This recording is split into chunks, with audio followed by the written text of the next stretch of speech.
Et si, en ouvrant les yeux demain, le monde n'était plus tout à fait le même? Ni catastrophe, ni utopie, juste un léger décalage. Un futur déjà là, sous nos pas, que tu peux expérimenter de l'intérieur. Je suis Alma Khan, bienvenue dans Fragments de futurs possibles. Chaque mois, une nouvelle immersive suivie d'une passerelle vers le présent, où je t'invite à ressentir l'étrangeté du temps qui se déplie et à entrevoir d'autres possibles. Dans cette 7e fiction, tu vas habiter un corps plus performant que le tien, prêté par la médecine pour sauver des vies. Mais à quel point peut-on confier son esprit à une autre enveloppe sans fissurer son identité? Jusqu'où sommes-nous prêts à mettre en jeu notre intégrité physique et psychique? Ici, on ne prédit pas l'avenir, on le vit. Et tu le sais, j'extrais le beau du chaos pour créer le futur, alors bon voyage dans l'espace et le temps.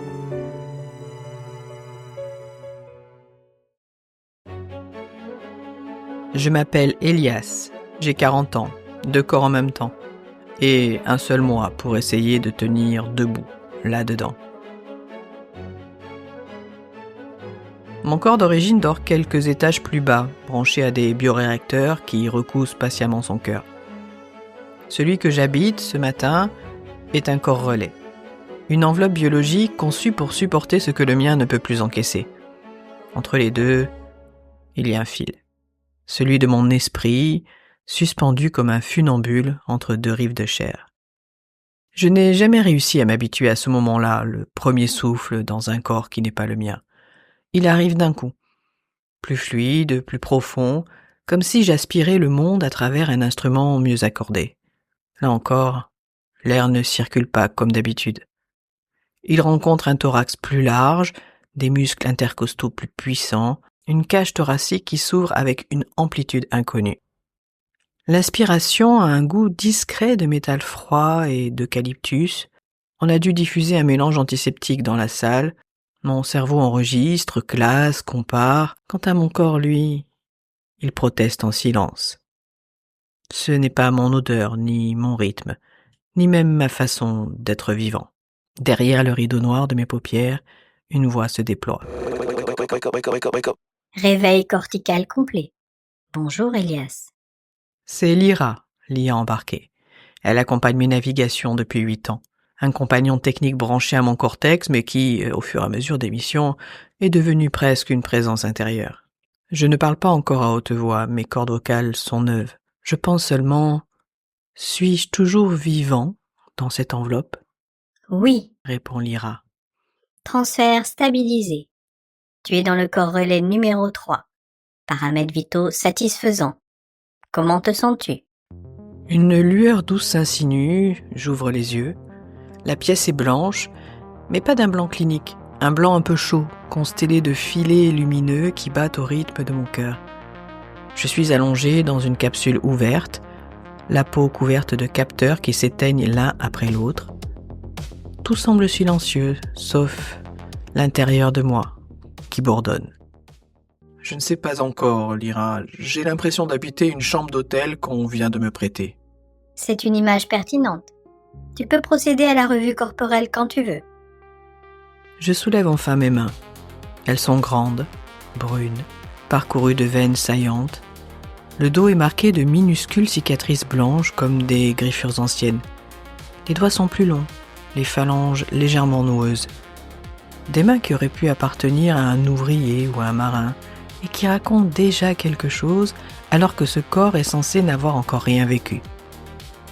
Je ferme le poing, le réouvre, laisse la gravité faire son travail. Les articulations claquent à peine, un frottement sec qui m'est étranger. Une sensation de force tranquille s'installe au creux de la paume.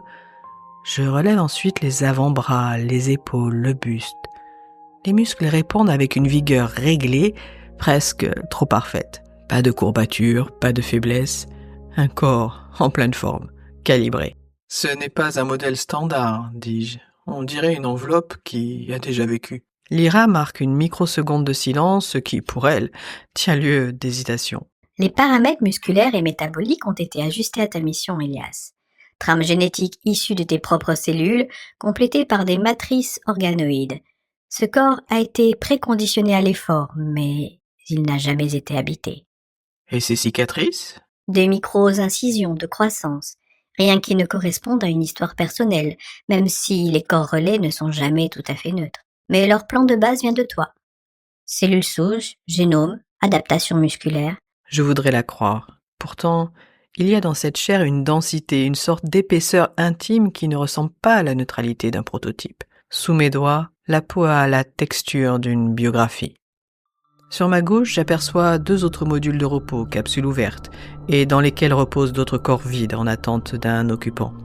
Sur ma droite, une paroi transparente donne sur un couloir sombre. Des silhouettes passent, floues, en combinaison. Le monde continue de s'agiter, indifférent au simple fait que je ne sois plus véritablement moi. La porte s'ouvre dans un grincement feutré. Une femme entre, combinaison couleur ardoise, cheveux courts argentés, un bracelet lumineux qui bat à la mesure autour de son poignet. Je reconnais le docteur Néris, même si nous ne nous sommes croisés que rarement hors des interfaces. Je me redresse lentement, mes abdominaux répondent avec une vigueur exacte, trop exacte. Pas de raideur, pas d'hésitation, une efficacité presque indécente. Je sais pourquoi je suis là. Je suis sauveteur. Mon travail, c'est d'aller là où les autres ne peuvent plus descendre. Aujourd'hui, c'est dans les anciens quartiers submersibles, ces morceaux de ville que la montée des eaux a mutilés et que l'on maintient en vie tant bien que mal. On y a détecté 2 signaux humains, coincés dans une poche de béton. Mon corps d'origine n'aurait pas tenu la descente. Alors, une fois encore, j'ai accepté le corps relais, avec une condition, que tout soit réversible. Avant chaque navigation, je le répète à Néris, le médecin responsable des enveloppes. Pas de modification irréversible, pas de greffe définitive, pas de fusion permanente entre les supports. Je veux pouvoir revenir entièrement dans mon corps d'origine, même s'il est cabossé. Je ne suis pas un prototype, lui ai-je dit la première fois. Je ne suis pas là pour tester jusqu'où on peut aller. Je suis là pour sauver, puis revenir. Bonjour, Elias. La voix du docteur Néris traverse la pièce. Elle vient se poser sur ma peau comme un contact humain. Comment va l'original ? Demandai-je. Ton corps d'origine se stabilise. La réparation cardiaque progresse mieux que prévu. Les organoïdes se sont intégrés plus vite que ce que nous avions anticipé. Si tout progresse ainsi, tu pourras le réintégrer dans 6 semaines. 6 semaines. 6 semaines pendant lesquelles je vivrai dans cette enveloppe de passage. 6 semaines à marcher, respirer, rêver, avec des cellules qui n'ont jamais connu mon histoire. Le doc interrompt ma pensée comme si elle l'avait captée et ajoute « Tu t'y habitueras, ce n'est pas ta première navigation. » Néris s'approche et pose 2 doigts sur mon poignet. Son bracelet projette un hologramme qui scanne les pulsations, la température, le flux sanguin. Elle fronce légèrement les sourcils et conclut « Tes constantes sont bonnes. Légère suractivation du système limbique, mais rien d'inquiétant. C'est peut-être simplement toi qui deviens plus sensible à chaque traversée. Bon, tu connais la procédure à suivre. Premier jour, acclimatation sensorielle. Tu ne sors pas de l'unité. On laisse ton système nerveux et ce corps négocier un accord. Tu manges, tu marches, tu dors ici. Lyra enregistre tout. À partir de demain, on commence les tests en situation. Je hoche la tête. Je le connais par cœur, ce protocole. On ne lâche pas un esprit dans un nouveau corps sans période d'apprivoisement. Trop de risques. Dissociation, vertige, perte de repères identitaires. Ce ne sont pas les nanotechnologies qui me préoccupent. C'est ce qui leur échappe. Tout ce qui se joue entre les tissus et ce que j'appelle moi. On m'apporte un premier plateau de nutriments. Je n'ai jamais aimé cette pâte beige, pensée pour être la moins dérangeante possible. Dans mon corps d'origine, je l'avale par nécessité, comme un médicament. Là, c'est autre chose. La première cuillerée se déploie sur la langue avec une précision déroutante. J'y distingue des notes de céréales grillées, une pointe de noisette, un fond presque sucré. Les papilles réagissent en bouquets, l'une après l'autre. Ma salive suit, trop abondante. Activité accrue au niveau des zones gustatives, Commente Lyra. Le cortex orbitofrontal s'allume comme un sapin. Je repose la cuillère. A-t-on renforcé le palais ? Non, Répond Lyra. mais la densité des récepteurs gustatifs est plus élevée que sur ton corps d'origine, et ton système entérique réagit vite. Il semble curieux. Je souris malgré moi. Curieux. Voilà comment on parle d'un intestin dans ce siècle, comme d'un enfant qui découvre un nouveau jouet. Je repense à tout ce qu'on m'a expliqué sur ces corps peuplés de cerveaux. Le cœur qui pense à sa manière, l'intestin qui négocie, les cellules immunitaires qui se souviennent. Avant, ce n'était que des schémas projetés sur des écrans, des phrases de médecins dans des rapports trop bien écrits. À présent, je le vis de l'intérieur. Et une question se plante en moi, nette. Si ce corps ressent différemment, si ces cerveaux dispersés réagissent autrement, jusqu'où cela va-t-il modifier la personne que je crois être ? Je ne le dis pas à voix haute. Je ne veux pas donner au docteur Neris un prétexte pour m'épingler en étude de cas. Mais Lyra, elle, l'a enregistré. Tes marqueurs de vigilance augmentent. Tu te méfies ? Je me méfie de nous, corrigeai-je. Je doute de nous et de cette manière que nous avons d'adorer ce que nous inventons jusqu'à oublier de le questionner. On cite parfois Icare comme si l'histoire nous vaccinait, mais en pratique, nous continuons de voler un peu plus près du soleil en prétendant que, cette fois, ce sera différent. Un outil devrait rester un choix, pas devenir un destin. Ce glissement-là, nous le faisons souvent sans nous en rendre compte. La nuit me tombe dessus sans fenêtre pour la signaler. Dans l'unité, l'obscurité se fait seulement plus dense et les lumières murales se réduisent à un lot bleuté. Je dors par vagues successives. Mon sommeil ressemble à la navigation elle-même. Une chevauchée de passages, d'un corps à l'autre, chaque vague m'emportant un peu plus loin de moi, puis me ramenant tout près. À un moment, je cours pieds nus sur un sol humide. Je sens chaque aspérité, chaque grain de poussière froide sous mes orteils. Dehors, ça sent la terre retournée. Je sais exactement où je vais alors que je ne vois rien. Mon cœur bat vite, mais sans peur. Quand je me réveille, une sorte de rire est coincé dans ma gorge. Rêve. Note Lyra. Forte activité dans l'hippocampe. Ce n'était pas un de mes souvenirs, pensais-je. Je ne cours jamais pieds nus, et encore moins la nuit. Lyra ne répond pas tout de suite. Je sens qu'elle cherche la formulation qui ne m'inquiétera pas trop. Quand tu habites un nouveau cerveau, ton corps commence par assembler des hypothèses à partir de ce qu'il ressent. Il fabrique des histoires qui correspondent à la texture, au tonus, aux réponses de cette enveloppe. Ce rêve, ce pourrait être une sorte de prologue imaginaire qui scelle votre cohabitation. Je fixe le plafond que je devine plus que je ne le vois. Tu veux dire que ce corps m'offre des scénarios pour que je l'accepte ? Je dis que vous écrivez ensemble un récit commun, mais je ne peux pas exclure que certains motifs viennent de lui, de sa manière d'être vivant. Cette idée me traverse comme un poignard. On nous répète que les corps relais sont neufs. Et si ce n'était pas tout à fait vrai ? Pas dans le sens d'une histoire antérieure, mais dans celui d'une mémoire inscrite dans leur manière même de réagir. Je me tourne sur le côté, mes épaules répondent sans craquer. Ma colonne vertébrale se courbe d'un seul mouvement, lisse, comme si aucune de ces vertèbres n'avait encore porté le poids des années. Tout est trop fluide. Rappelle-moi pourquoi j'ai accepté ça, demandai-je à Lyra. Parce qu'il y a 2 signaux de vie dans les quartiers submersibles et que ton corps d'origine n'est pas en état. Tu as posé 3 conditions, un temps limité, aucune modification irréversible, et le droit de tout arrêter si tu sens que ce corps commence à t'altérer au-delà du nécessaire. Je respire plus lentement, Tu as ajouté une 4e condition la dernière fois. reprend Lyra. T'en souviens-tu ? Je ferme les yeux. Oui. Je veux me souvenir que changer de corps doit rester exceptionnel, avais-je dit, dans le fond et la forme, loin du modèle par défaut et du progrès inévitable. Un recours extrême au corps de substitution à manier avec la même prudence qu'un scalpel près d'un nerf. Le lendemain, on commence les tests de mouvement. Je marche sur un tapis dynamique sans harnais. Le sol accélère, se ralentit, change de texture. Mes pieds s'y adaptent avec une aisance animale. Les capteurs projettent mes forces d'appui, mes angles de genoux, mes micro-corrections posturales. Le docteur Neris consulte mes données et lance « Ton équilibre est meilleur que la moyenne des navigateurs, Elias. C'est parfait. » J'ai envie de lui répondre que ce n'est pas le mien, mais celui de ce corps. Mais je me retiens. Ce serait jouer au plus fin avec une réalité beaucoup plus brute. Pour les systèmes, nous ne faisons plus qu'un. On enchaîne avec des tests de préhension, de perception thermique, de sensibilité vibratoire. Tout est plus précis. Je découvre que je peux distinguer, les yeux fermés, la différence entre une surface à 34 degrés et une autre à 36. Je peux sentir un frémissement à peine détectable dans la paume de ma main. C'est fascinant et un peu terrifiant. Ce corps perçoit mieux que moi, ou plutôt, il élargit ma capacité à percevoir.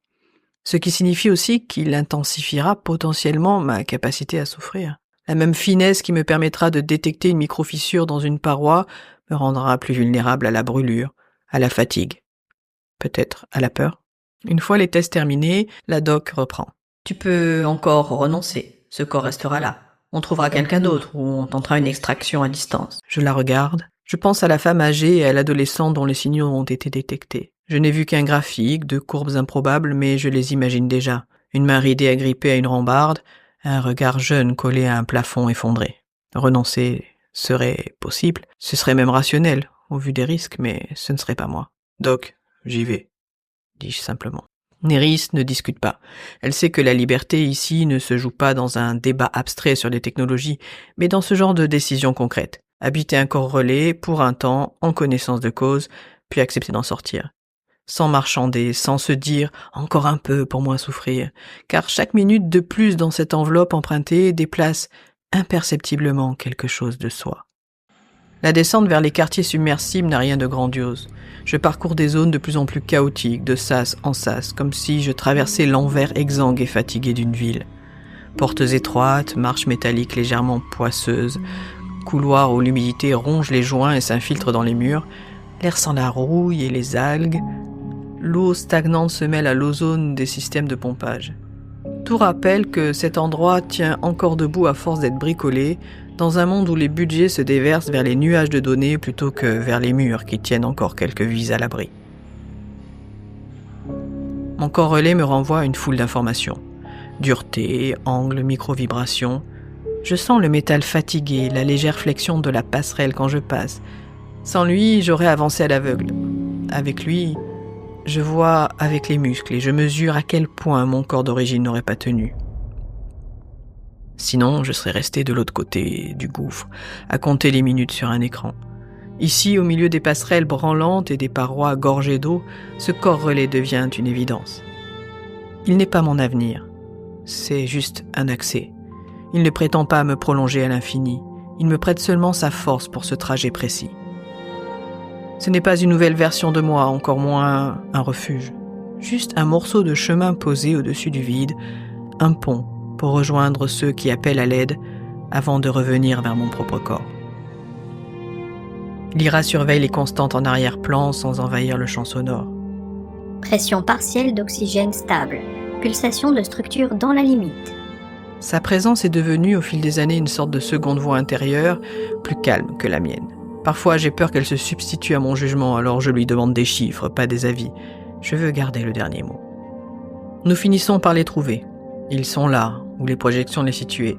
Coincés dans un ancien couloir de service surélevé par rapport au niveau d'eau, entouré de poutrelles tordues. La femme est assise, le dos contre la paroi, les jambes repliées.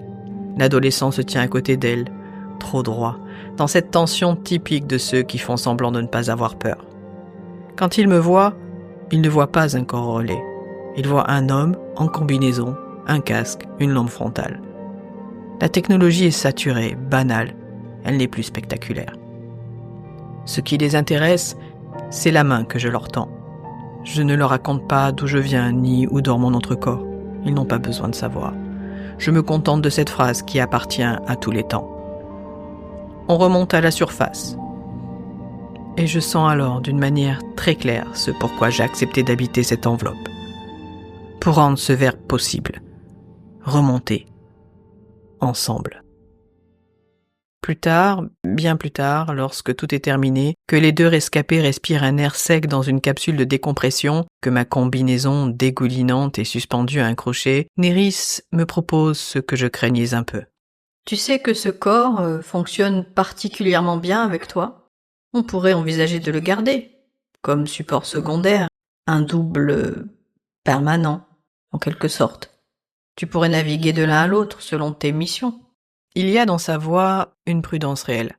Elle n'est pas en train de me vendre un produit, elle voit juste le potentiel. Dans sa perspective, c'est logique d'optimiser les ressources et de garder ce qui marche. Je reste longtemps sans répondre. Dans ma tête, Lyra se tait. Elle attend. Elle aussi. Je pense au mythe d'Icare qui a traversé les âges. On le réduit souvent à l'histoire d'un fils téméraire s'approchant trop du soleil. J'y vois plutôt la figure d'un humain grisé par un outil nouveau au point d'oublier de lui poser des limites. J'ai vécu, aujourd'hui, la beauté de ce que ces corps relais peuvent rendre possible. 2 vies sauvées que mon corps défaillant n'aurait pas pu aller chercher. Mais je connais trop bien ce basculement insidieux, de l'exceptionnel à la normalité, du dernier recours possible à la nouvelle norme pour tous. Je ne veux pas que mon identité devienne un service multi-support sous abonnement. Non, dis-je enfin. La doc me regarde, surprise. Non, répétai-je, ce corps n'est pas un bien immobilier que je mettrai dans mon patrimoine. C'est un passage. Il a servi à quelque chose de juste. Il gardera cela, et moi aussi. Mais ensuite on ferme la porte. Je réintègre, je me rassemble et on laisse à mon corps d'origine le droit d'être mon seul lieu. Elle ne discute pas. Elle hoche simplement la tête. Je noterai ton refus dans ton dossier, dit-elle doucement, pour qu'on ne te le repropose pas par défaut. Je lui en suis reconnaissant. L'ennemi, parfois, ce n'est pas la technologie, c'est le par défaut. On se berce encore de l'illusion que nos choix sont éclairés au sens des lumières, des faits posés devant nous, un temps pour comprendre, puis la possibilité de consentir ou de refuser. Or, dans la plupart des systèmes, c'est l'inverse qui s'installe. Le consentement est présumé, précoché quelque part dans un menu obscur, et c'est à chacun de dénicher la bonne case pour dire non au bon endroit, au bon moment. Cette inversion silencieuse me paraît plus perverse qu'une contrainte assumée. Une règle affichée se discute. Un accord présumé se faufile, sans même nous demander d'exister. On a déjà dit oui à tout, tacitement, en court-circuitant notre libre arbitre. Le corps relais pourrait devenir cela lui aussi, une option activée d'office au nom de l'efficacité. Cette suggestion-là, je la refuse. Je veux que chaque navigation reste une décision posée, réfléchie, pas un automatisme laissé au réglage. Le jour où je réintègre mon corps d'origine, tout semble plus étroit. La respiration est moins ample, la démarche moins souple, les papilles moins précises. Les douleurs anciennes reviennent, atténuées mais présentes. Ma cicatrice au poignet, celle qui me manque tant dans le corps relais, est là, fidèle, ma petite ligne blanche qui rappelle un accident de jeunesse. Je pourrais me sentir amputée, mais étrangement je me sens rassemblée. Tout ce que j'ai vécu dans l'autre enveloppe n'a pas disparu. Il en reste des traces, mais pas là où je l'aurais cru. Ce ne sont pas les muscles qui me manquent le plus, ni la finesse des sens. C'est quelque chose de plus diffus. Le souvenir d'avoir pu faire plus vite, plus loin, pour quelqu'un d'autre. Sortir de soi, dépasser les limites du corps pour aider l'autre. Pas pour satisfaire une quelconque idéologie gothique de jeunisme. Mon cœur est paré bat un rythme nouveau. Je me dis que c'est suffisant, que c'est même déjà beaucoup. Lyra, dans mon cortex, m'accompagne dans ce retour. « Comment te sens-tu » demande-t-elle. Je réfléchis. Je pourrais parler d'un confort, de lenteur, d'un sentiment de rétrécissement. Mais ce n'est pas ce qui domine. Humain, dis-je. Juste humain, avec mes limites. Je laisse passer un silence avant d'ajouter « Et ce n'est pas rien, ni moins bien. C'est tout ce qui m'anime. » Je sais qu'il y aura d'autres débats, d'autres missions, d'autres navigateurs qui feront des choix différents. Certains voudront plusieurs corps, des versions d'eux-mêmes réparties dans divers supports. Certains se perdront, d'autres se trouveront. Je n'ai ni le désir de juger, ni celui de servir de modèle.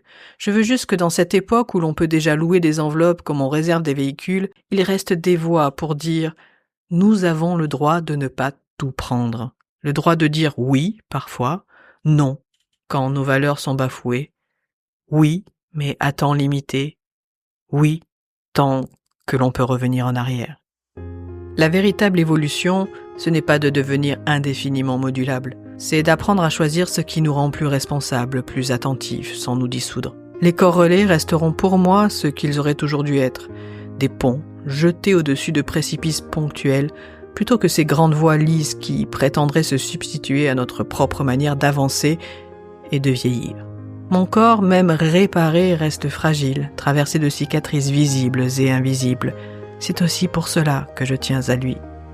Il est mon journal en langue cellulaire, mon unique carnet de bord. Et si, dans un avenir prochain, je dois à nouveau emprunter une autre enveloppe pour sauver quelqu'un, je le ferai peut-être encore. Mais toujours avec cette phrase en tête, comme un garde-fou intime. Tant que je peux revenir, je reste libre. Le jour où je ne peux plus faire marche arrière, ce ne sera plus du soin ni du secours, ce sera une captivité. Alors, pour l'instant, je replie mes ailes, je garde du soleil la chaleur plutôt que les brûlures, et je marche dans mon seul et unique corps. Il est limité, vulnérable, traversé de cicatrices, mais il est à moi. C'est en lui que se déposent mes joies, mes peurs, mes élans, et que se tisse, jour après jour, la mémoire de ce que j'aurais essayé de faire de ma vie. Les corps relais pourront, un temps, tendre des ponts et prolonger un geste qui sauve. Ils ne seront jamais que des instruments. Ce qui décidera du futur de notre monde, ce ne sera pas les machines, ni ces enveloppes de passage, mais la façon dont un être fragile, debout dans son seul corps, acceptera encore de répondre présent pour un autre. Tant que cette folie douce existera, tant que nos corps se souviendront, nous resterons plus grands que ce que nous fabriquons.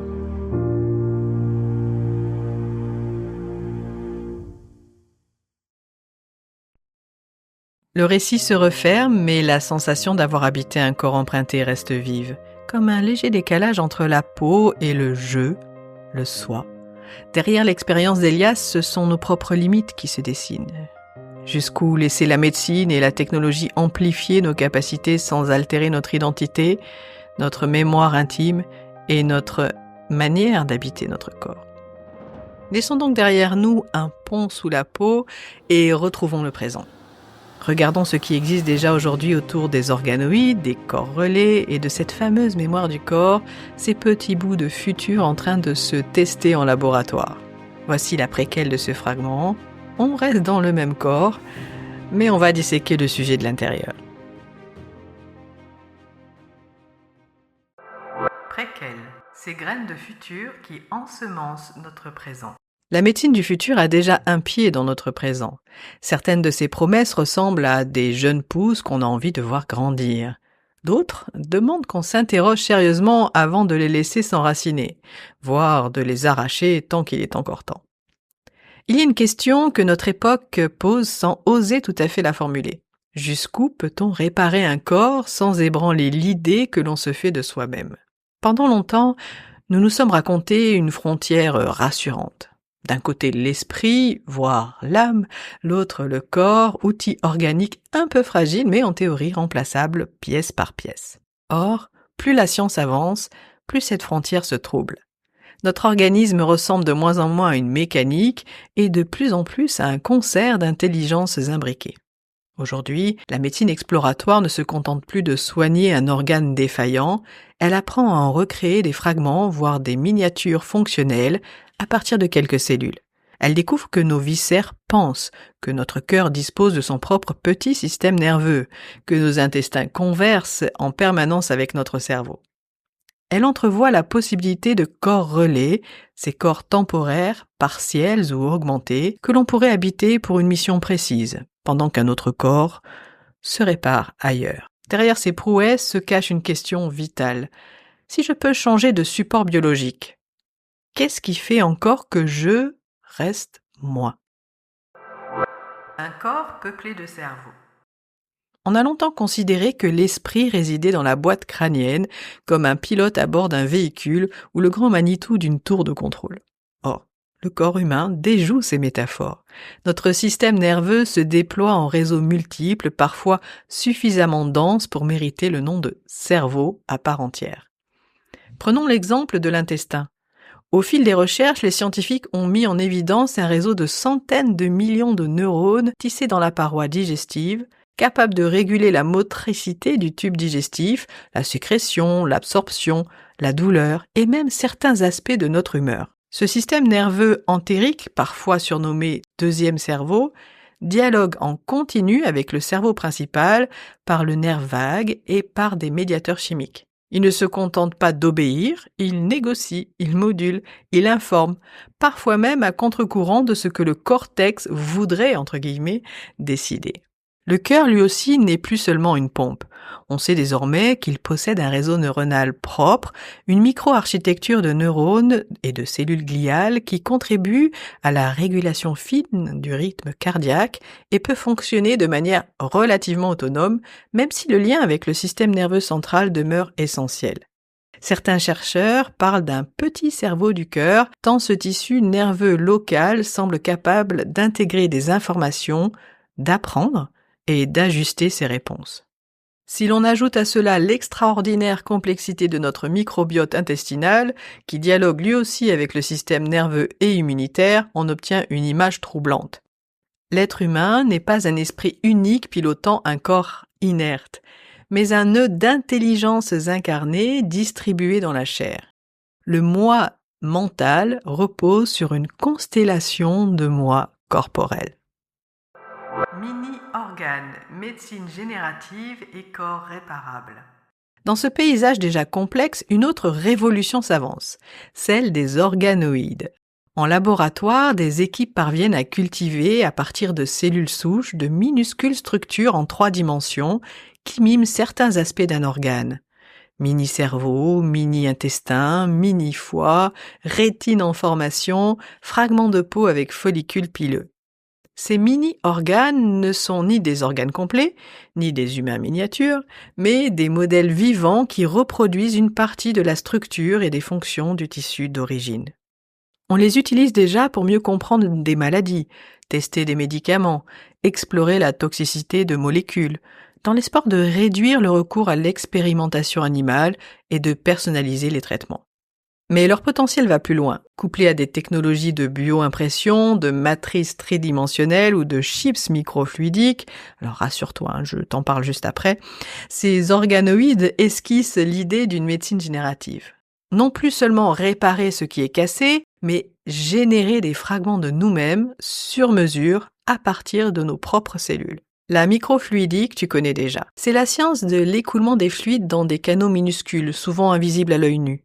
La nature la maîtrise depuis longtemps. La sève qui monte des racines vers les feuilles de l'arbre, ou encore le sang qui circule dans nos capillaires en sont des exemples. Côté laboratoire, la microfluidique est un domaine de recherche récent. Elle s'impose désormais dans de nombreux domaines en biologie, notamment en médecine sous forme de chips, c'est-à-dire de micropuces pour reproduire la structure et le fonctionnement d'organes humains, comme le rein ou l'intestin, pour réaliser des diagnostics ou encore étudier des cancers. Imagine une future clinique où l'on cultive dans un bioréacteur un morceau de foie génétiquement compatible avec toi, un îlot de cellules cardiaques destiné à être greffé sur une zone endommagée, un fragment de peau prêt à coloniser une brûlure profonde. Dans ce scénario, le corps devient un chantier permanent où des pièces biologiques issues de toi peuvent être ajoutées, remplacées, optimisées. De là à envisager des corps relais, il n'y a qu'un pas. Des supports biologiques temporaires, des enveloppes partielles, une colonne vertébrale renforcée, un cœur provisoire, un réseau musculaire spécialisé, dans lesquels ta conscience viendrait se brancher le temps d'une mission ou d'une réparation. Identité en location, quand le corps devient interface. L'idée d'un corps relais n'est pas aussi lointaine qu'elle en a l'air. Déjà aujourd'hui, nous multiplions les prothèses, les implants, les exosquelettes, les interfaces neuronales capables de commander un bras robotique ou un curseur sur un écran. Nous projetons notre identité dans des avatars numériques, des casques de réalité virtuelle, des doubles en ligne auxquels nous confions une part de notre image. Demain, ces avatars pourraient devenir biologiques. On pourrait imaginer des corps partiellement générés pour des usages précis. Un corps conçu pour résister à des environnements toxiques, par exemple. Un autre pour supporter de longues durées en apesanteur. Un autre encore pour une opération chirurgicale très risquée. Le tout piloté par ton activité neuronale, copiée, projetée ou reliée par une interface. Mais que devient ton identité dans ce contexte ? Est-ce toi qui habites ce corps relais ou n'est-ce qu'un outil sophistiqué ? Si l'enveloppe temporaire subit un traumatisme, une émotion intense, un choc sensoriel, cette expérience te marquera-t-elle autant que si tu l'avais vécue dans ton corps d'origine ? Se profilent alors plusieurs risques. Celui de réduire le corps à une simple machine remplaçable à volonté, celui de nourrir un nouveau culte du jeunisme où l'on échangerait périodiquement de peau pour rester lisse et performant, celui enfin d'installer une écologie du vivant à 2 vitesses. Des corps très soignés, quasi régénérables à l'infini pour les plus favorisés, et des corps usés à temps limité pour les autres. À force de louer, prêter, générer des enveloppes biologiques, on pourrait perdre de vue une évidence discrète. Un corps n'est pas seulement un support. C'est un journal intime, écrit en langue cellulaire. La mémoire corporelle, mythe ou réalité en germination? Depuis des années, des témoignages de patients greffés intriguent les cliniciens. Certains disent avoir découvert, après une transplantation cardiaque ou rénale, de nouveaux goûts, de nouvelles peurs, parfois des élans émotionnels inattendus. Des études récentes rapportent que la majorité des personnes transplantées notent des changements dans leur personnalité, même si les interprétations restent prudentes. Influence des médicaments, choc psychologique, désir d'honorer le donneur ou encore reconstruction identitaire après une expérience extrême. Pourtant, l'idée d'une mémoire cellulaire continue de hanter l'image collective. On sait déjà que le cœur dispose de son propre système nerveux local, que l'intestin héberge un réseau gigantesque de neurones, que nos cellules immunitaires se souviennent des agressions passées. Peut-on exclure d'emblée que certaines traces de notre histoire s'inscrivent aussi dans les tissus, dans la manière dont ils réagissent au stress, à la joie, au danger? Sans tomber dans la légende ou l'exagération, ces indices invitent au moins à l'humilité. Si le corps est porteur d'une mémoire émotionnelle et sensorielle, alors le remplacer par fragments, l'habiter de manière intermittente, le prêter ou le louer, ne sera jamais un geste neutre. Ce n'est pas seulement une question de biomécanique, c'est une question de récit. Quel fil continu relie toutes ces enveloppes à l'expérience intime d'être soi? Un futur de corps multiples et de questions ouvertes. Nous entrons dans une ère où l'on saura générer des bouts de nous-mêmes en laboratoire, où l'on comprendra de mieux en mieux les intelligences disséminées dans notre chair, où l'on pourra peut-être habiter plusieurs supports corporels au cours d'une même existence. Les corps relais et les organoïdes ne sont pas de la science-fiction pure, ce sont des graines déjà semées dans les laboratoires, prêtes à germer dans nos sociétés. La véritable question, au fond, ce n'est pas de savoir si nous pourrons un jour multiplier les enveloppes, mais comment choisirons-nous de le faire? Verrons-nous le corps comme un consommable biologique, interchangeable et jetable, ou comme un compagnon sensible, traversé de mémoires et de vulnérabilités, avec lequel nous sommes appelés à cohabiter, même lorsque la technologie nous propose des raccourcis? Le futur de la santé en général et du soin en particulier ne se jouera pas seulement dans les bioréacteurs et les algorithmes prédictifs, mais dans notre capacité à honorer cette part invisible de la matière vivante. La manière dont elle garde la trace de ce que nous avons aimé, perdu, traversé.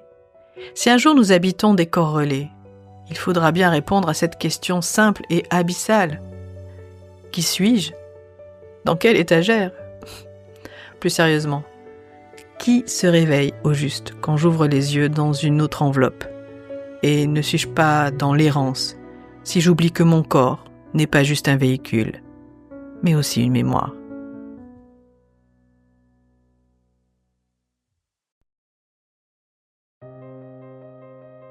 Si ce fragment a fait écho à ce décalage étrange entre l'âge que tu portes dans ton corps et celui que tu ressens dans ta tête, laisse-le vivre un peu plus longtemps. Partage-le à quelqu'un qui se demande comment il va habiter son corps dans 10, 20 ou 30 ans.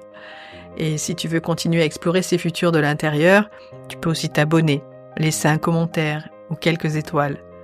Ce sont des petits gestes, mais ils m'aident vraiment à construire d'autres ponts sous la peau des réseaux, cette fois-ci, vers d'autres auditeurs. En tout cas, merci pour ta présence jusqu'ici. Je te dis à très bientôt, le mois prochain, pour un nouveau fragment de Futur Possible.